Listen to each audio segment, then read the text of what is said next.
إن الحمد لله نحمده ونستعينه ونستغفره ونعوذ بالله من شرور أنفسنا ومن سيئات أعمالنا من يهده الله فلا مضل له ومن يضلل فلا هادي له وأشهد أن لا إله إلا الله وحده لا شريك له وأشهد أن محمدا عبده ورسوله أما بعد فإن أصدق الحديث كتاب الله وخير الهدي هدي محمد صلى الله عليه وسلم وشر الأمور محدثاتها وكل محدثة بدعة وكل بدعة ضلالة وكل ضلالة في النار.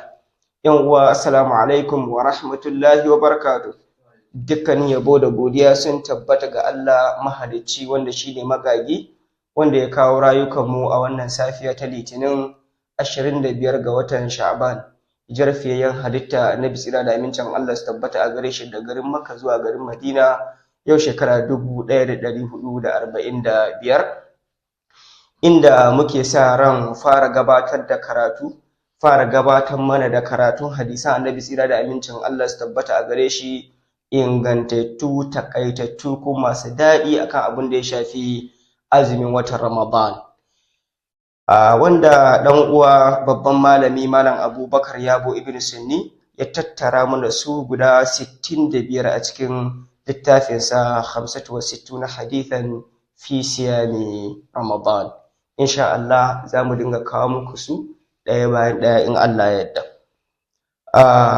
Hadisi na farko qala sallallahu alaihi wa sallam, hadisi ne wanda hadisin Abu Huraira, Annabi sallallahu alaihi wa sallam Allah su tabbata a gare shi yace atakum ramadanu shahrun mubarak. Annabi ke ce atakum ramadan, Annabi sallallahu alaihi wa sallam yana shaidanta mana yana cewa atakum ramadan, ai kama Annabi yana cewa ya ku mutane, ya ayyuhan nas atakum ramadan shahrun mubarak, haƙiƙa watan Ramadan ya zo muku kuma wata ne mai albarka. Haƙiƙa Allah madaukakin sarki ya albarkaci watan Ramadan da falololi masu tarin yawa. Daga cikin shi ne aka saukar da Alƙur'ani mai girma. A cikin watan Ramadan ne Allah madaukakin sarki yake rufe ƙofofin wuta baki ɗaya kuma yake bude ƙofofin aljanna. A cikin watan Ramadan ne Allah madaukakin sarki yake gafarar zunubai baki ɗaya, ƙananan su da manyan su. A cikin watan Ramadan ne akwai Lailatul Qadr wanda shine khairun min alf shahr. Shine mafi wata shine daren da yafi watanni guda 1000 wanda babu Lailatul Qadr a ciki. To wannan yana mana ishara akan me falalar watan Ramadan. Shi yasa Annabi tsaya da amincin Allah su tabbata a gare shi yake shelanta mana ta atakum ramadanu, haƙiƙa watan Ramadan ya zo muku shahrun mubarak, haƙiƙa wata ne wanda yake ɗauke da albarka. Domin haka 'yan uwa musulmi sai mu yi fama mu yi ƙoƙari mu dage sosai wurin mu albarkaci abin da ke cikin wannan wata mai albarka. Hadisi na ingantacce ne a cikin sunan Nasa'i, hadisi mai namba ta 2106. Hadisin mu na biyu, hadisin Abu Hurairah aidan, qala sallallahu alaihi wa sallam, la yataqaddamanna ahadukum ramadan bi sawmi yawmin aw yawmayni illa an yakuna rajulun kana yasumu sawmuhu falyasum dhalika al-yawm. Annabi tsira da amincin Allah su tabbata a gare shi yace la yataqaddamanna ahadukum al-yawma, la yataqaddamanna ahadukum ramadana bi sawmi yawmin aw yawmayni, kada ɗayanku ya gabaci watan Ramadan bi sawmi yawmin da azumin yini ɗaya aw yawmayni ko kuma yini biyu, illa an yakuna rajulun, sai dai idan wannan mutum ya kasance kana yasumu sawmuhu, ya kasance yana azumta wani azumin shi wanda ake bin shi na farilla, to falyasum dalikal yau. To in dai ana bin shi, in dai azumi ne ake bin shi, to falyasum dalikal yau, to wannan zai iya azumta wannan azumin. Me Annabi sai ya da amincin Allah su tabbata a gare shi yake nufi, yace la yataqaddamanna ahadukum ramadan bi sawmi yawmin aw yawmayni, ai kada mutun ya azumci 28 ga watan Sha'ban ko kuma 29 ga watan Sha'ban, sai dai in ya kasance yana azumta wani azumi ne na farilla.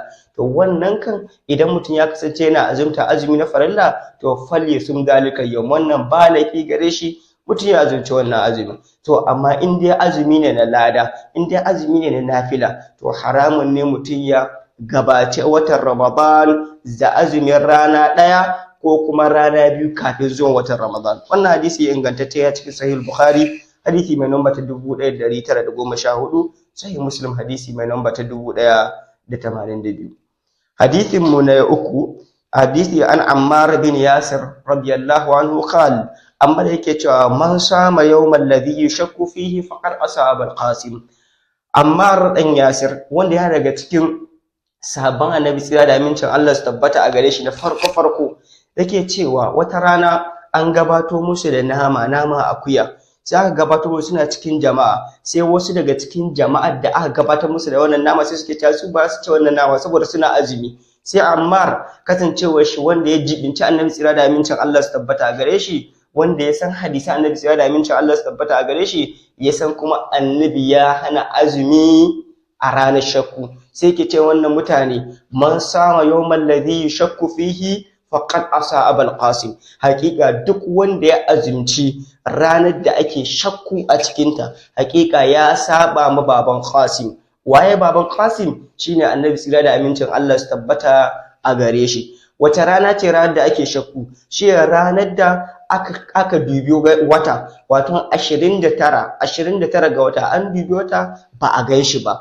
sai mutane su tashi ana kirdadin gobe za a ɗauki azumi, sai wasu ganin cewa ba a ga watan nan ba, kila ai hadari ne, sai suna shakkun cewa to yakan yi wannan watan ya fito, to tunda dai ana shakkun ya fito, kila mu ne ba mu gan shi ba, bari mu azumci wannan rana, kai ya zamanto muna shan ruwa cikin watan Ramadan. Kun ga wannan rana ce ranar da ake shakku ko? To Annabi sira da amincin Allah su tabbata a gare shi, duk da cewa abinda waɗannan mutane suka yi tunani abu ne menene kyakkyawa, domin kada mutum ya je ya saba ma Allah madaukakin sarki ya sha ruwa cikin watan Ramadan, to amma sai ya kasance haramun ne, saboda me? Annabi sira da amincin Allah su tabbata a gare shi ya hana, kamar yadda Ammar dan Yasir ya ce man sama yawmal ladhi yashakku fihi faqad asa abul Qasim. Me yasa ina ne Annabi tsira da aminci Allah su tabbata a gare shi hana? Saboda Annabi yake cewa la tasumu hatta tarawul hilala wa la tufṭiru hatta tarawhu fa in ghumma alaykum faqdiru lah. Annabi yake cewa, za mu zo mu ji hadisin, Annabi yake cewa kar ku dauki azumi har sai kun ga wata, kuma kar ku aje sai kun ga wata, idan an muku shamaki da ganin wannan wata to faqdiru lah, ku kaddarta wannan azumi ku cika shi zuwa 30, ku kaddarta wannan wata ku cika shi zuwa 30. Ina fatan mun fahimta. Wannan hadisi ingantacce ne, ya cikin sunan Nasa'i hadisi mai namba ta 2188. Hadisin mu na gaba, hadisi mai namba ta 4, qala sallallahu alaihi wa sallam, fiyayyan halitta tsira da aminci Allah su tabbata a gare shi yake cewa buniyal islamu ala khamsin, haƙiƙa an gina musulunci akan ginshikai guda 5. Shahadati an la ilaha illallah wa anna muhammadar rasulullah, farko shine shaida babu abun bauta da gaskiya sai Allah, kuma annabi Muhammad sallallahu alaihi wasallam manzon Allah ne.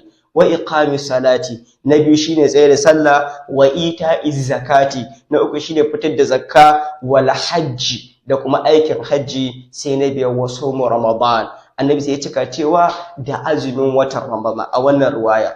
Wannan shi yake nuna mana cewa ashe musulunci yana da ka'idoji, yana da ginshikai wanda bai tsayuwa sai da su. Na farko shine mutum ya shaida babu abun bauta da gaskiya sai Allah, kuma annabi Muhammad sallallahu alaihi wasallam annabi ne.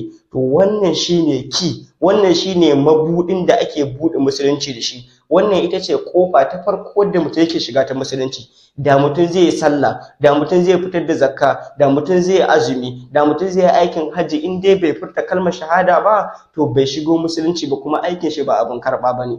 Wannan shine na farko. Kuma sannan wannan abin da yake nuna mana muhallin shahid akan azumi, kenan da mutum zai yi shahada, mutum yayi aikin hajji, mutum ya yi sallah, mutum ya fitar da zakka, in dai mutum bai yi imani da Ramadan ba, idan mutum bai yi imani da azumtar watan Ramadan baki ɗayan shi ba, to wannan yana nuna cewa ba musulunci shi, saboda ya karya ɗaya daga cikin ginshiƙan da aka gina addinin musulunci da shi. Wannan hadisi ingantacce ne, ya cikin Sahih Bukhari hadisi mai namba ta 8, Muslim hadisi mai namba ta 16, insha Allah.